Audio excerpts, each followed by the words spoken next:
YV Subbareddy ఉన్నప్పుడు 2023లో March 496 రూపాయలకి మల్ Ganga milk and agro products అనే ఒక కంపెనీకి టెండర్ ఇచ్చాడు. ఎంత? 496 రూపాయలు. ఈరోజు నేను అడుగుతున్నాను, 496 రూపాయల నుంచి ఏమయ్యా 230 రూపాయలు 294 రూపాయలకి పడిపోతుందా? ఎంత? 496 రూపాయల నుంచి నీకు 294 రూపాయలకి ఏ విధంగా నెయ్యి రేటు తగ్గిస్తారని మేము అడుగుతున్నాం. ఏదైనా స్టాక్ మార్కెటా? పొద్దున్నే ఒక రేటు ఉండేదానికి సాయంకాలం స్టాక్ మార్కెట్ మొత్తం పడిపోయేసి 1000 పాయింట్లు 5000 పాయింట్లు 10,000 పాయింట్లు పోయేదానికి ఏం తమాషాగా ఉందని అడుగుతున్నాం. అంటే 320 మొన్న ఇచ్చినదే తీసుకుంటాం. 320 అంటే 176 రూపాయలు కేజీకి తగ్గిస్తారా ఒక సంవత్సరంలో? 2023 496, 2024 320 రూపీస్, 320 రూపాయలు అంటే 55% ఒక్క సంవత్సరంలో నెయ్యి రేటు తగ్గద్దా? అక్కడ్లారా చెల్లెళ్ళారా, మా అన్నలకు తెలియకపోవచ్చు, ఎందుకంటే వాళ్ళు మార్కెట్ పోరు కదా.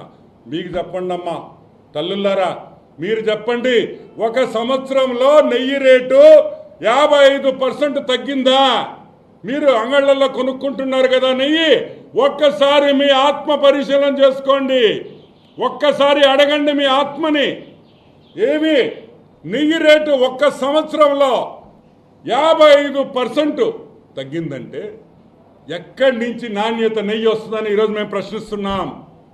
How is it possible to supply ghee when the rate has come down by 55% in just a matter of 1 year? ఎలా కుదురుతుంది అని మేము అడుగుతున్నాం. ఇప్పుడు అడుగుతున్నా, ఎవరు దొంగ? 496 రూపాయలకి ఇచ్చిన వైవి సుబ్బారెడ్డి మా సుబ్బుమామ తప్పు చేశాడా? రేటు తగ్గించిన భూమా కరుణాకర్ రెడ్డి మోసం చేశాడా? ఎవరు మోసం చేశారని అడుగుతున్నా. ఒకవేళ భూమా కరుణాకర్ రెడ్డి కరెక్ట్ అయితే వైవి సుబ్బారెడ్డి 100 కోట్ల రూపాయలు తిన్నాడని మేము అనుకోవాలా? అవునా కదా? బంధువులు, దగ్గర బంధువులు, జగన్మోహన్ రెడ్డికి రైట్ హ్యాండ్ లెఫ్ట్ హ్యాండ్.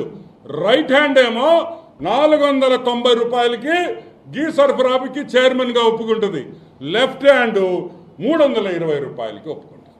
ఎందుకు ఒక సంవత్సరంలో అంత వ్యత్యాసం? ఇప్పుడు ఎవరు తప్పు చేశారనే విషయం బయటికి రావాలి. భూమా కరుణాకర్ రెడ్డి కరెక్టా? వైవి సుబ్బారెడ్డి కరెక్టా? ఎవరు ఇక్కడ దోపిడీ జరిగింది, ఎలా జరిగింది అనే విషయం బయటికి రావాలి. దానికనే సిట్టు వేశాం. దానికనే ఇవన్నీ బయటికి రావాలి కాబట్టే మేము సిట్టు వేశాం అని కూడా మీకు మనవి చేస్తా ఉన్నాం.